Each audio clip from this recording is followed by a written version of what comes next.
everyone, especially to my third and fourth graders. Welcome to Why Space with the Bell Museum. My name is Mila Velimirovich Holtz. Yes, that is a very long name. You can just refer to me as Miss V. This video will include some information and fun activities. You can pause, rewind, or fast forward as much as you need to. There are also materials that you can either use with the video or on your own by looking through our web page. During this video, we are going to learn why scientists want to explore space. We're also going to be conducting an experiment that is commonly done in space stations.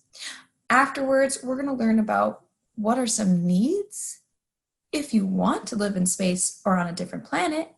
And finally, we will be crafting our very own space station. So let's get going. Why space? Why are so many people interested in what's out there?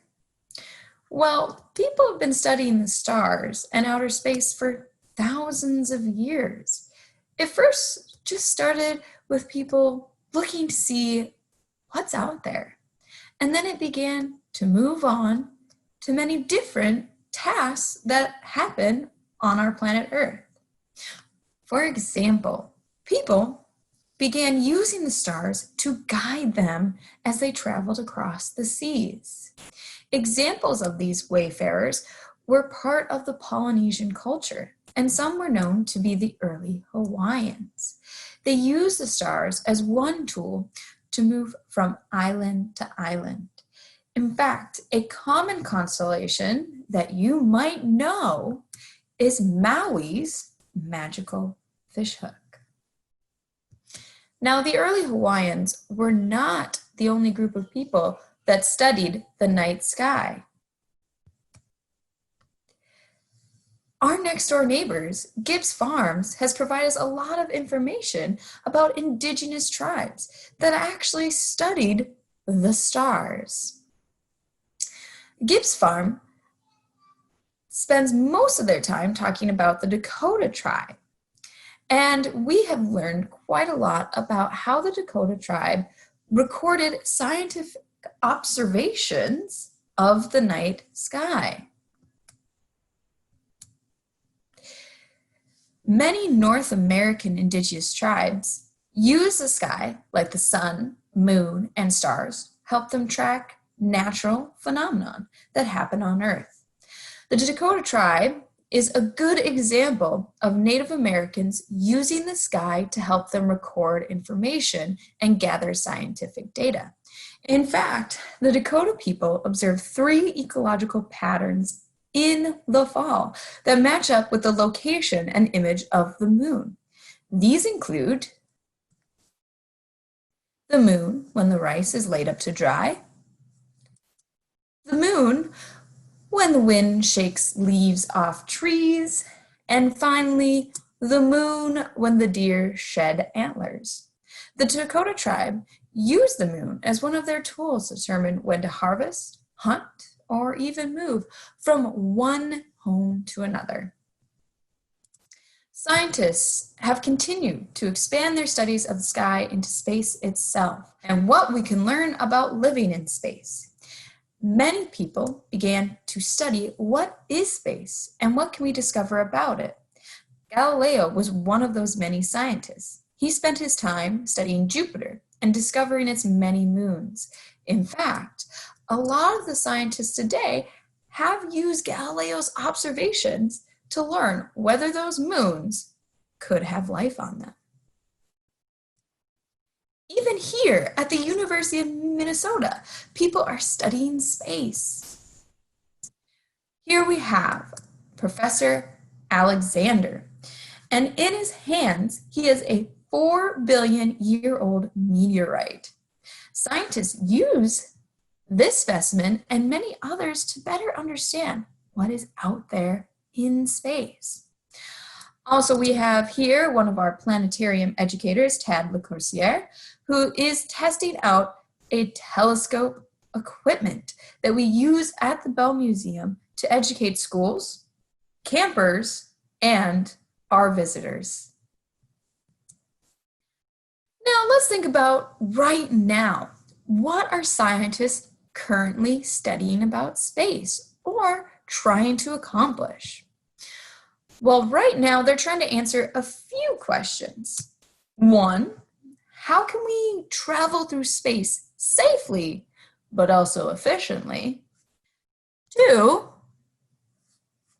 how are planets in our solar system and planets in different solar systems the same or different? Three, can we live on other planets? And is there life on other planets? Right now, NASA is working on a big project called the Artemis program. A few goals of this program is to land the first woman on the moon by 2024. So that's coming soon. And they plan to use technology to explore parts of the moon we haven't seen yet. Not only that, but they want to make this mission completely sustainable, which means no need to come back to Earth right away. Instead, they could use this moon base as a stepping stone to eventually send people to Mars. There are so many unanswered questions that current and future scientists are working hard to answer. Well, why are they trying to answer these questions, and why are they so important? Let's all listen to a story about lives of astronauts, and maybe we can find out a little bit more on why we're so interested in living in space. Journey into space. Max and Rosie had been given another important mission. They went to the lab at the Space Center to find out more. It says here we're to fly into space in a rocket to reach the International Space Station, said Rosie, reading the instructions.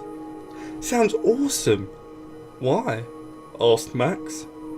To take some seedlings to the scientists on board the ISS, replied Rosie. Doesn't say what they're for though. I guess we'll find out when we get there. Before they could go into space, Rosie and Max had to do a lot of training. First they had to learn how to fly the rocket. Watch out! Cried Max. Rosie swerved out the way of a pretend satellite. Phew, missed it, she said. Then they dived in the Space Center swimming pool to practice wearing their spacesuits. At the bottom of the pool, they explored a replica of part of the ISS. Finally, they flew in a plane that climbed thousands of meters high, then suddenly dived down. As the plane went into freefall, Max and Rosie became weightless, just like they would in space. I think I'm going to like zero gravity, chuckled Max, as he did a somersault. After all their training, Max and Rosie were finally ready to go into space. At last, when the fuel tanks were full and all the last checks had been made, the engine started to rumble. 10, 9, 8, 7, 6, 5, 4, 3, 2, 1. Lift off! Shouted Max and Rosie together. The booster's engines roared. Max and Rosie clung on tightly as the rocket blasted up through the Earth's atmosphere. Thunk! What was that? Asked Rosie. Max peered out through the porthole. Don't worry, he said. It's just the boosters dropping away. We've used up the fuel that we needed for liftoff, so there's no point in carrying extra weight. Clunk! There goes the core of the rocket, said Max, as they continued whizzing up and up. Finally, the last part of the rocket dropped away, leaving just the capsule where Rosie and Max sat. "It's dark up here," said Max. Rosie and Max looked through the porthole at the Earth spinning slowly on its axis far below. "Wow!" they gasped. White clouds swirled over rippling blue oceans. They could see ridges of mountain ranges running through bright green rainforests and vast yellow deserts. "It's beautiful," Max whispered. Rosie nodded. They both suddenly felt very small and very far from home. "There's the space station. Let's go," said Rosie. Rosie took the controls and carefully navigated towards the International Space Station. "This is the tricky bit," she said. She steered the capsule slowly towards the docking module on the ISS, inching closer and closer until... clang! The capsule clicked into place, linking safely with the docking module. Rosie and Max undid their seatbelts, opened the hatch and floated into the ISS. "Welcome aboard," cheered the astronauts. "My name's Alice," said one of them. "Come and look around." "These are the sleeping pods," said Alice, pointing to a snoozing astronaut who was strapped to the wall. "Here's the treadmill.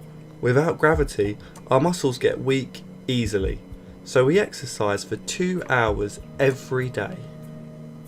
And here's the canteen." Alice gave them sachets of space food. Max squeezed the sachet and a drop of liquid spun slowly upwards. "Wow!" he cried, and caught the droplet in his mouth. "And finally, this is the lab where we do our experiments," said Alice. "We're using the seedlings you brought to find out how things grow in space. They'll help us work out how to make clean air and water here in orbit." "Wow," whispered Rosie. "That's a big job for such tiny seedlings." Suddenly, an alarm blared. Red light starts flashing. "Beep beep, beep beep." "Oh no, a micrometer has punctured one of the solar panels," said Alice. "Can you two fix it?" "Sure," said Max and Rosie, putting on their spacesuits. The two explorers went out through the airlock and carefully made their way towards the solar panels. They unscrewed the damaged section and replaced it with a shiny new panel. "Oops," said Rosie as she put the drill down and it floated away. "Good thing it's attached to my spacesuit." When they got back inside the station, it was time for Max and Rosie to head back to Earth.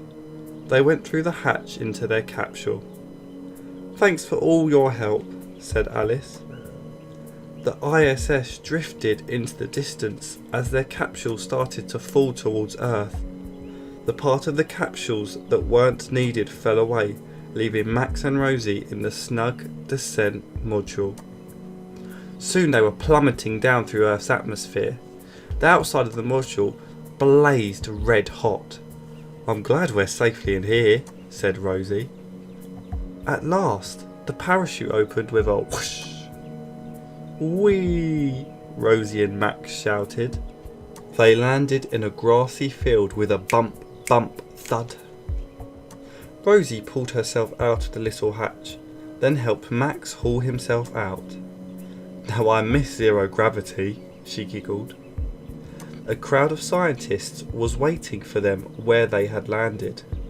"Well done, Rosie and Max," they cheered. "How was space?" Rosie and Max looked at each other and grinned. "It was out of this world," they said together.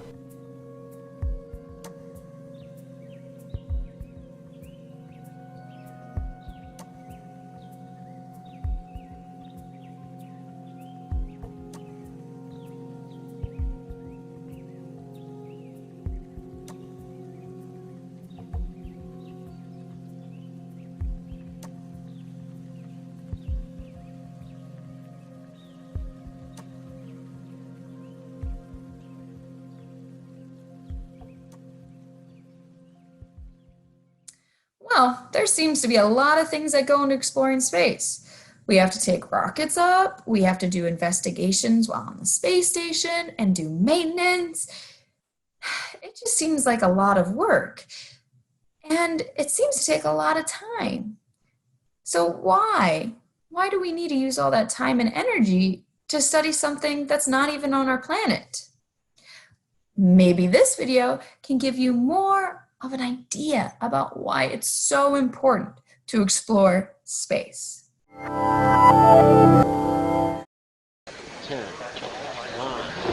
8, 7, 6, start, 2, 1, booster ignition, and liftoff of the Space Shuttle Discovery, returning to the space station, paving the way for future missions beyond.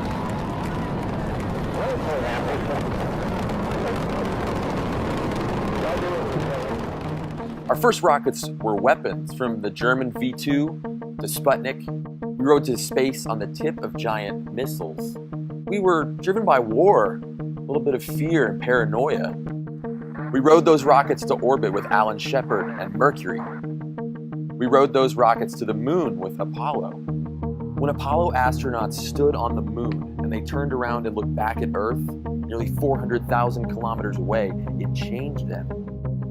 From up there, borders and wars and violence disappear, and it changed people on Earth. They shared the experience of the moon on their television screens.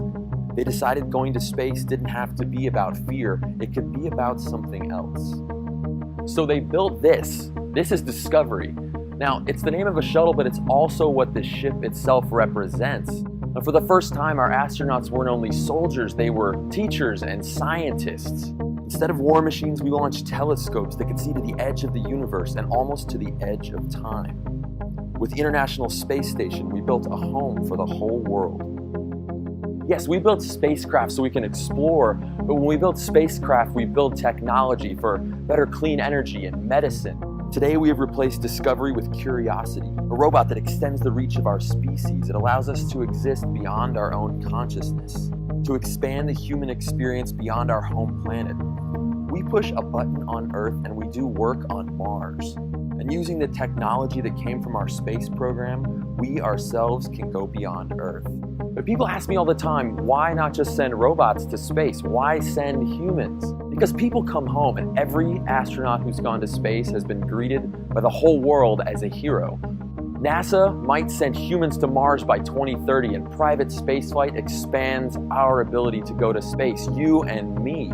Yes, on rockets, but this time driven by curiosity instead of fear or paranoia or war. A new generation of space heroes will use their experiences to change the world, just like we have for half a century. Instead of museums full of retired spaceships, we should have museums full of space heroes.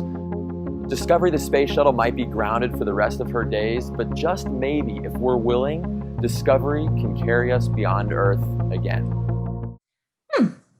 I can see why space exploration is so important to all of us on Earth. It provides us with the ability to make observations that could only be done in space to help us understand our planet better. Not only that, we have the ability to do experiments that could never be done on Earth. Well, I guess that means we're going to have to keep going. There is still one big problem. In order to get to space, we need to push up from Earth. Now, we have these big rockets that help us do that. However, they might look big on the outside, but on the inside, there's not a lot of room. So astronauts can only bring what they need for survival. One item that we all need to survive is food, especially fresh food. You're probably thinking, that would be easy, just send some seeds. They're really light, and they take up no space, which is true. But don't seeds need soil to grow? Isn't soil super heavy? How can we solve this problem? How about we try an experiment that astronauts have actually worked on in space?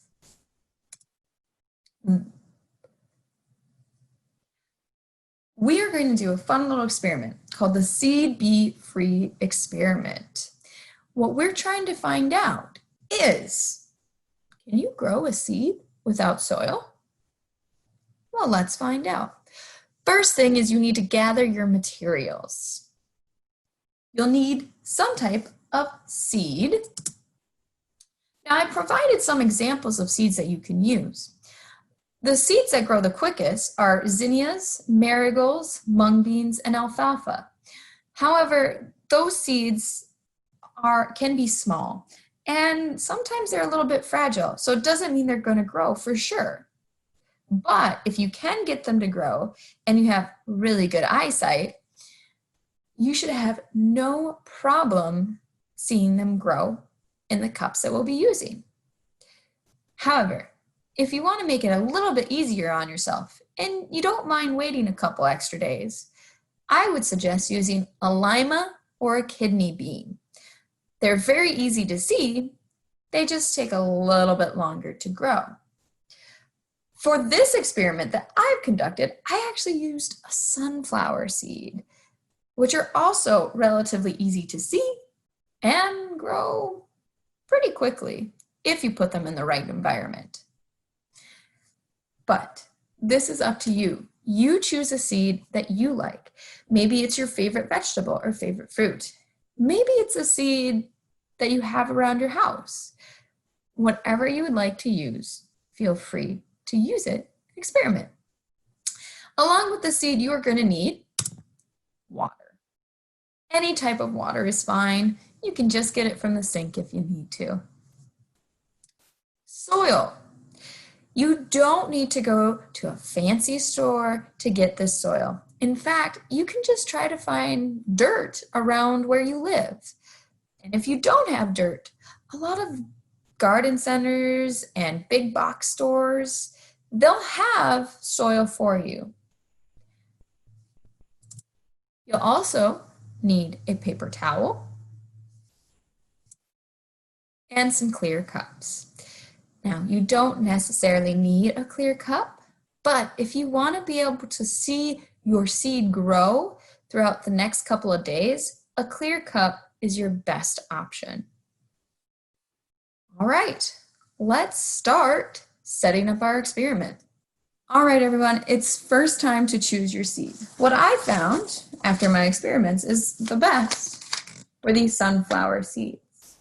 But again, you have choices. You can choose fast-growing seeds like zinnia, marigolds, mung beans, or alfalfa, or you can choose bigger seeds and slower-growing seeds such as lima and kidney beans.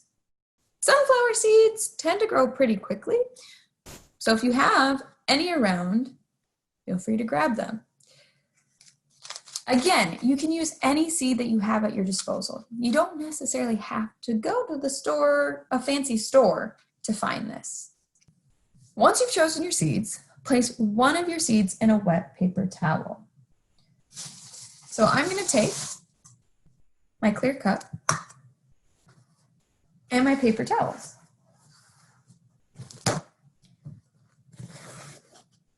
You're going to grab your paper towels and just squish them up into a ball and place them into your cup, just like this. Now, it seems like this might be enough because I haven't put any water on it, but that's our next step that we need to do is water that paper towel down. And you want to make sure all of your paper towel is watered down. That way there's plenty of water wherever your seed is being placed. And just squish it down. Pretty good. I would suggest that you have at least half of your cup open and not fill it completely up with paper towels. That way you give the opportunity for your seed to grow outside of the paper towel. Now I'm going to take 4 sunflower seeds and I'm going to spread them out in my paper towel. I'm actually going to place them on the side of my cup so that I can see them if they decide to grow. So just stick them down make sure they are up against a paper towel and spread them out. You don't want seeds right next to each other because all seeds need space. Just like you need space, so does a seed. So if you look, I have spread out my seeds and they're ready to go. Set that one aside. Let's make our soil cup. Very similar to our paper towel. We again just fill it up halfway with soil. And again, you can get this anywhere. If you have dirt outside, use that. You don't need any fancy soil from a fancy store. Just some dirt is just fine. Again, I'm going to pick out 4 seeds. Now, one thing about the dirt is that it's very dark, so it's going to be hard to see a dark seed like this. So I'm going to try to pick out some white seeds, like this. That way, I can see the seed as it grows, or see the seed if it doesn't grow, which hopefully doesn't happen. Again, push your seed down, just like you did with the paper towel. The one big difference with the paper towel is that your hands are gonna get a little bit messy from the dirt. But that's why we have paper towels. So just wipe down your hands and take a look. So you can see, I've placed my seeds deep down in my dirt. After that's done, just like with your paper towel, you're going to add water to your soil. Now, you don't want to overfill your soil. You don't want to see a big giant puddle on the bottom. That means you had too much water. A good indicator if you have enough water or too little water is just touching the top of the soil. If it's dry, you need to add more water. If it's moist with a little bit of water on top, you're good and shouldn't add any more. Now, you're going to take both of your containers with your seeds and you're going to put them next to a window that gets a good amount of sunlight during the day. Now, if you don't have a window that has a good amount of sunlight during the day, then I would suggest trying to find a place outside that will be safe for these cups. If you are going to place these outside, make sure you cover them up with some type of saran wrap and poke little holes in them, okay? Part of the reason for doing that is so that no animals like birds or squirrels or whatever takes your seeds away. Now for the next 7 days, you're going to want to carefully observe both cups and see what happens. Also with your observations, make sure that you water your cups regularly. If you do not, they might dry out and your seeds won't grow. All right? So why don't you try it? Maybe pause the video and go set up your own experiment. If not, you can take a look and see what happened to our experiment with sunflowers. Here we have the Seed Be Free experiment. This is our sunflower seed in soil. So on Monday, I placed my seed right down here in some soil. And I watered it and set it next to a window that had plenty of sunlight during the day. The next day, I found that my seed seemed to be falling apart. Maybe due to the water, or maybe something was going on inside. Now this one is a little tough to see, but right here, there is a seed. And there is something coming out of the seed that looks a little green. Let's take a look at Thursday. And we have our seed right here, and then there's some green object that's starting to stick up and grow out of the side of the cup. Friday again, this is our seed right over here. And then on this green part is also something coming out, believed to be the stem. There's also some white that's coming down into the soil, making little threads, which is the roots. Now, Saturday, we have some very good lighting here, and we can see our seeds sprout right here. And here, this green flap is a leaf that is starting to grow from our seed. Now, let's look at our final day, which is Sunday. We have a full-fledged plant growing from our seed. We have a stem, some leaves, and we also have some roots on the bottom. Let's look at the seed without soil. Now remember, we are trying to figure out, can a seed grow without soil? Well, on Monday, I put my seed in my wet paper towel cup. On Tuesday, I saw that my seed was starting to open and something was coming out. On Wednesday, my seed began to break more, and there seemed to be a stem and some roots that were poking out of it. On Thursday, my seed is starting to break almost completely, and I can see a lot of green coming out. Friday, it almost seems that there are leaves coming out of my seed. Saturday, it looks like I actually have some stem, a root, and some leaves. Our final day, Sunday. Look at that. My seed has been pushed out of the paper towel and is being held up by my plant. If you also notice, I have another seed growing.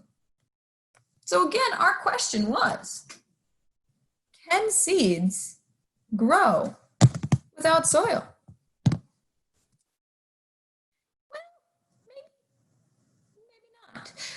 We just need to keep experimenting.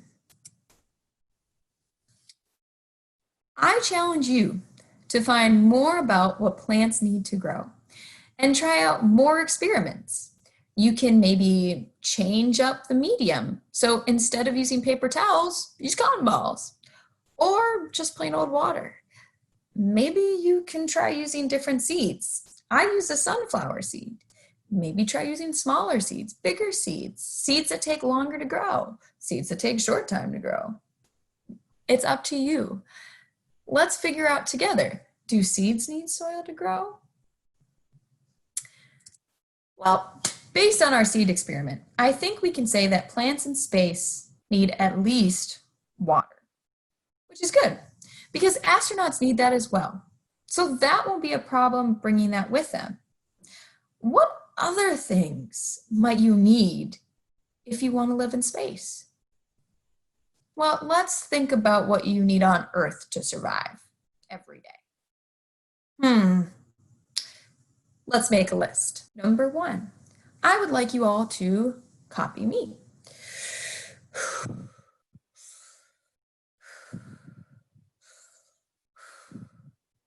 What were you doing? Breathing? Yeah. Do you know what you were breathing in? If you were going to say oxygen, you were correct. All living things on our planet need oxygen. So if any living thing was to move into space, they would need oxygen as well. However, there's a big difference between space and Earth. See, Earth has an atmosphere that holds our oxygen. Space doesn't have one, which means there is no oxygen. So if we want to live in space, we have to bring up our own. The next thing is something that we actually were talking about earlier when it came to our plants. Water. Our body is mostly made up of water, which means we need a lot of it to survive. Thankfully, our planet has water everywhere. Lakes, oceans, and even in the atmosphere.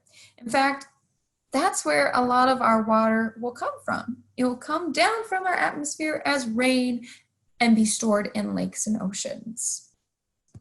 But again, when we think about outer space, there's no atmosphere, there's no air, which means there isn't any water in it. So what we have to do is, again, bring up our own water. Now, we went over oxygen, water. There's a third one.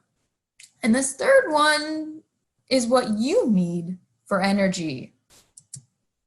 Food. All animal and plant life needs some source of energy.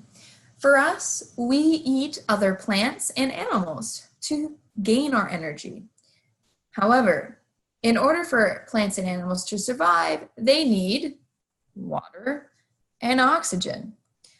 And we just mentioned that in outer space, we don't have water or oxygen, which means, again, we are going to need to bring up our own food so that we can have energy while in space. Finally, the fourth thing that we need is something you probably don't even think about because it's usually over your head. What I mean is shelter. On Earth, we all need a safe place that protects us from the weather, like thunderstorms, cold temperatures, and hot temperatures. And we tend to build it from stuff we find around us. However, in space, there's not a lot for us to grab and build with. Now that we know what we need to survive in space and on other planets, let's start building a place to live. Now, like I told you before, NASA's planning on sending people to the moon, but they're going to need to build a place for them to stay. So a lot of people are designing their own space station for living on planets or in space. And that's going to be your next challenge. You're going to be creating a space station craft. And the materials you're going to need are shoe boxes, a large piece of cardboard, or a large container. Coloring materials like markers, crayons, or paints. Engineering materials, which can be anything that you find around your house, like paper towel rolls, toilet paper rolls, plastic cups, scissors, some sort of tape, and glue. Now, one thing I will tell you before I go over the instructions is that this is your own space station craft. So you can use whatever materials you feel comfortable with. There are only going to be a few limitations that I'm going to put on this craft, but for the most part, it is all from your imagination and creativity. So let's go over the steps. Number one, like I said before, you're going to be creating your own diorama of a space colony. The space colony can either be floating in space or it can be on a planet. It just can't be Earth. In your space station, you're going to need to have rooms that hold the following items: oxygen, water, food, and some type of resting area for your astronauts. Now, before you start, try to answer these few questions. How are you going to store water? What would your food storage look like? And how many rooms do you want? Using a shoebox as your outer wall tends to work the best. But if you don't have a shoebox, feel free to build using any cardboard you find around you, or use any paper bags, or any flat material that you have that's sturdy. Cardboard tends to work best because you can use it to make walls within your space station. Try using materials that you find around your house to make tools such as chairs and robots and even astronauts. And if you want to expand, try to make some workable robots that can help take care of your space station. Again, I'm going to remind you, you can either do a space station that is on a planet or a space station that is in space itself. It is up to you what you want to design. Now, if you need to pause the video and go make your own space station, feel free to do so. If you'd like some ideas on where to get started, take a look at some images of our Bell friends making their own space stations. On the top right is a space station created to be on a planet. On the bottom right, there are 2 space stations that were made for outer space.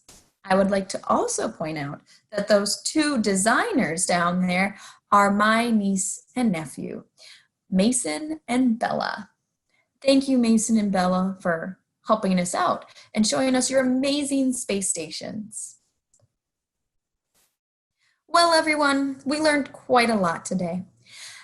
And we found out so many cool answers about why people have been interested in the sky and space. We learned many reasons why we want to explore outer space. And we also found out what are some needs of living things if we were going to live in outer space or on other planets. You're also able to conduct an experiment that can be done on space stations in outer space. And you were able to design and hopefully build your own space station. But there's so much more you can do other than what we just showed you. Feel free to explore all other activities that we have on our webpage and check out some really cool links to get more information about why we study outer space. The Bell Museum would like to thank you so much for watching this video and trying out the activities. We hope to see you again soon, and keep exploring, scientists. Bye.